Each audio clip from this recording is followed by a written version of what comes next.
Hello, class, and welcome to our first episode and first session of me playing 10 and L. So you'll notice I still have 5 and L tables on here, so you're probably saying, well, what in the world are you talking about? I have one table of 10 and L. So for this course and for this series, I'm going to practice the incremental approach, at least for this session. I'm not sure if I'm going to do it for all 4. We'll see how it goes. But I decided to do this approach just to show you a very simple incremental approach. This guy's a fish, so I have no problem with king, queen, and voila, look at that. We flop the boat. He ended up getting the money in versus this guy just being uber crazy and spew with like king 8 on a ace 10 board, and this guy flopped the boat. So we got uber fish here. I'm going to try to let him spew off all his money. So if he checks this flop, I'm going to check back. And there's really no reason for me to bet this flop anyways, because we got the board tied up, and I can just let him spew off. So I'm gonna just time bank for a little bit, and then I will call.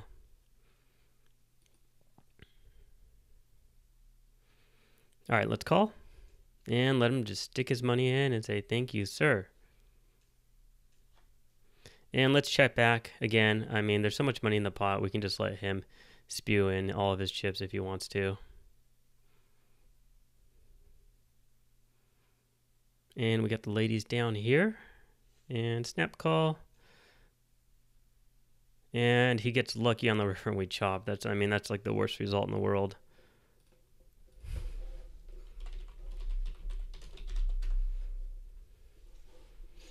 So yeah, that sucks, but I think we played that fine because he was gonna ship his chips in anyways, even if only just had kings. Here we're gonna ISO raise, and I think we're gonna make it 30 cents and make it a little bigger.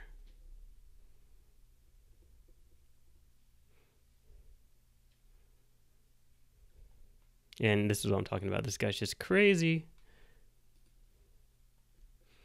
This guy's playing a 33-14 game. We have king jack off, out of position. It's super close. This is exactly what I'm talking about. He gets in with king 9 off, and he wins. I'm going to call. I think it's close. And I guess it's fine if you're flopping trip jacks on a dry board texture. This guy should be buying in again, but he's not. And here, you don't want to slow play because our flush draw is very vulnerable. Here, I'm just going to flat. And I'm going to check and let him bet again. Here, same thing. I'm going to bet the turn. And then on the river, I'm going to do the same thing. Now I'm going to bet just a little over a half pot size bet to ensure I get some value. And I'm going to bet really big on the river. Go for maximum value down here.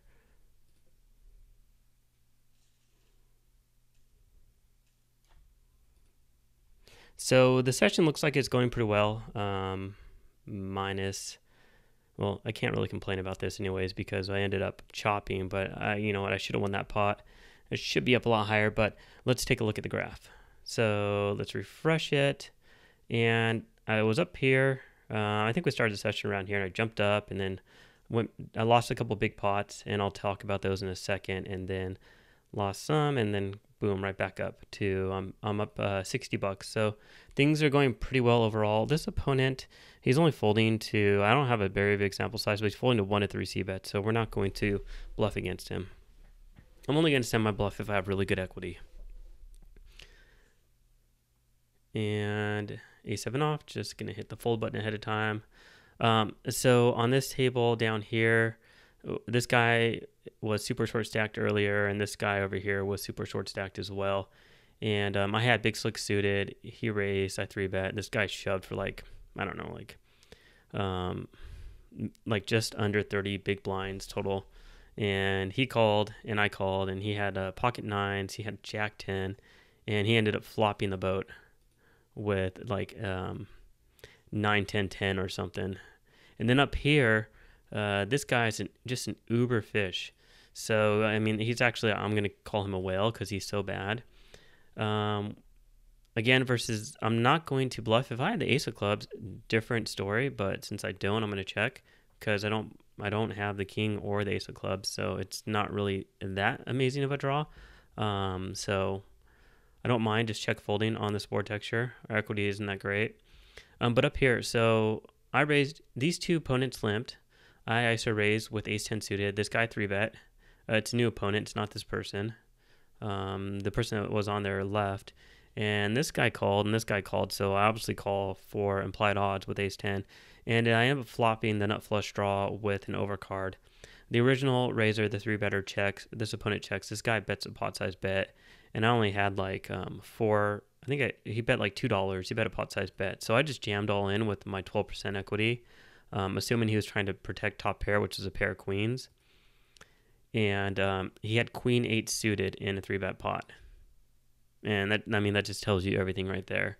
And so I jam it in, and he ends up winning. And I mean, the guy is up 4 buy-ins, but I mean, he's just terrible. So he's an awesome opponent to have to my right. I'm super happy about that. Not so super happy that I didn't win, but it's all right. You can't win all of them, right? And we are up at, let's see, we're up $60 for the Bankroll challenge for this course, and I'm winning at 32.65 big blinds for 100, so cannot complain about that either. So let's see, queen 5 off, easy fold. This is going to be a check. I mean, there's really no reason to bet here. This is more protection bet than value. I know he's not going to fold that often, but we do want to bet to protect our hand. And I'm going to bet half pot again because now we could win. Even if we don't have the best hand, we could win with a diamond. We can win with a 5. We could win with a 9. And now that we have third best pair, I'm just going to check. And if he does bet, I'm going to give up. But I don't mind betting there with equity on the turn when he does call because we just have a lot of equity. 9 outs for the flush, another 2 outs for the 5, gives 11 outs, and then another 3 outs for 9, so 14 outs. So pretty good equity there on the turn to double barrel. So I'm going to set my alarm so I don't go over on this video like I've been had the tendency to do. I want to make sure that I don't go over. Let's see. So I think this would be fine to open on the button. 9 queen. That's a fold. This is a fold. And we have good equity here, I think. We have 1 over, we have backdoor flush draw, we have the gutter straight draw. This opponent's folding to 50% c-bet, so I think it's fine. This is a fold, even though we're multi-ways. I just don't think our equity is that good, and we're out of position, so I don't like calling in that spot. King 9 suited I think is marginal at these micro stakes, but I don't like King 9 offsuit just for the fact that if we end up flopping king like this, we can easily be dominated and then we can easily lose a big stack.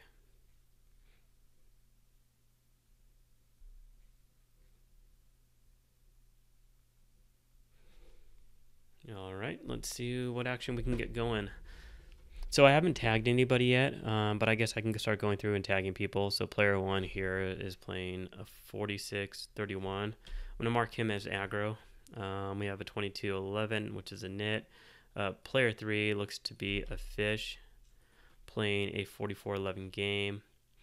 And unknown player here, and player 5 definitely looks to be a huge fish.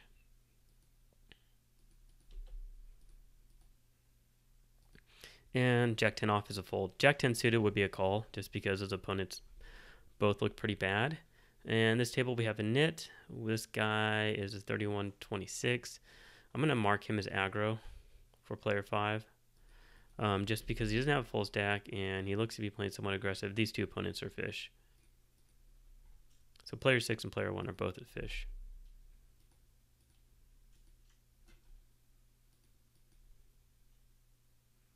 And on this board texture, it's semi-connected. We do have 2 overs.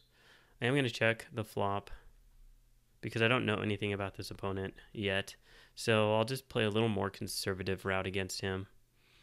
On the turn, we pick up straight draw and a 10 high flush draw. But again, I don't know if we have that much fold equity. So I'll check and try to see a free card. And then on the river, I think if he doesn't have an ace, I think king high might win a decent amount of the time. And he has pocket 2, so yeah. I mean, I don't know if he's folding deuces because I don't know anything about him. So not knowing anything about him yet in the player pool, I'll just check there. I guess if I double barreled there, he's probably going to fold deuces. If I bet once, he's probably not. So this guy is limping super wide range, so definitely going to be ISOing him. Let's go through this table. This guy I have him marked as a fish. He actually looks like a nit now. So Donk's top pair and gives up on river. Yeah, and this is an awesome flop for us against this opponent.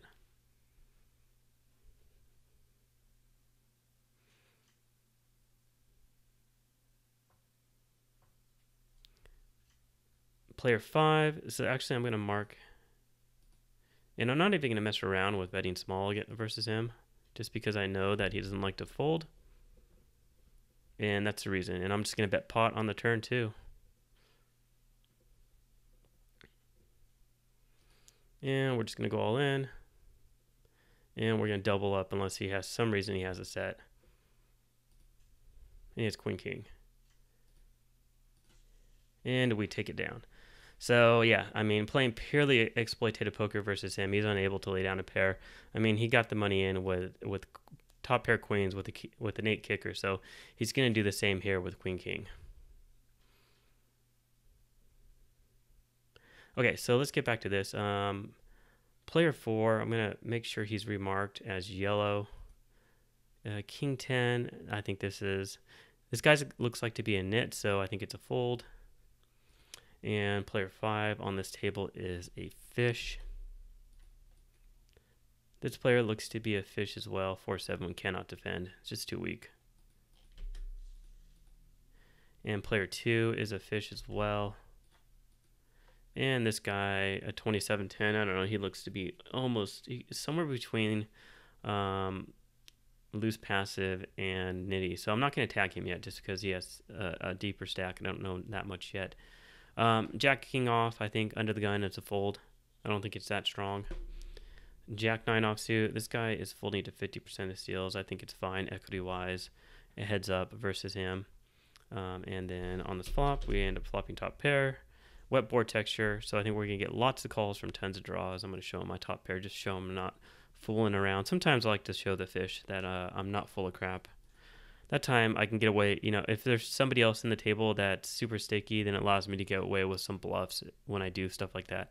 Okay, so let's get this table. Player 6, definitely going to be a fish to my right. I'm buying in with the minimum amount of 150, so 30 big blinds. We have 2 limpers, so I'm going to mark them as a fish. This guy looks to have regular stats, and then player 3 and player 4. I'm going to mark both of those as a fish.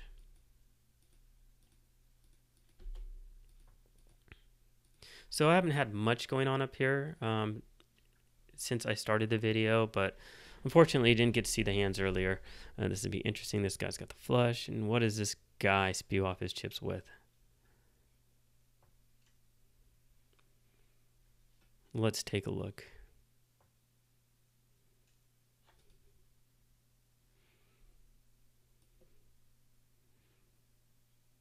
And he spewed off his chips with that's not the correct hand. Ace 10 offsuit out of position. I don't know if I'm going to get the required amount of folds that I need. Ooh, that was brutal. He actually had pocket kings. So I'm going to check. And then I'm going to pot it. It's a pretty awesome flop for us. I'm going to bet actually a little smaller. I bet 38 cents to try to get some calls. Ace 10 off is a bit marginal for an isolation raise because we're out of position. So I don't mind making it a little smaller. And on the turn, I'm actually going to bet pretty big just because now the wheel draw is there and I think I still get a lot of calls. But he folds. And the reason I'm doing that is just because there's a lot of seems to be a lot of bad players on this table. Yeah, it's just a bad situation for that guy, Pocket kings and this guy first hand on the table. And he ends up getting 9-10 suited, and let's see if it was actually 3-bet pot. It wasn't a 3-bet pot. He actually called a 20. This guy didn't even raise 3x in middle position. He raised 2.5, and this guy ended up calling in the big blind. So he had decent pot odds. I'm going to fold queen 10 off. I don't want to ISO raise. I don't want to call behind and have this guy who looks to be kind of, spewy and tilted based upon my notes and his HUD stats. I don't want him to ISO raise me out of the pot. But I think this is pretty close to ISO raising.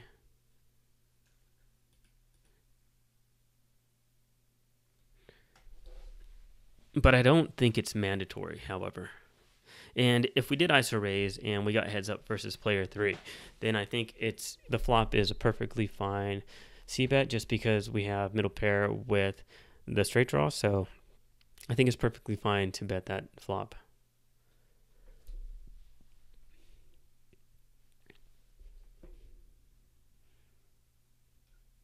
Ace deuce suited versus middle position open is an easy fold.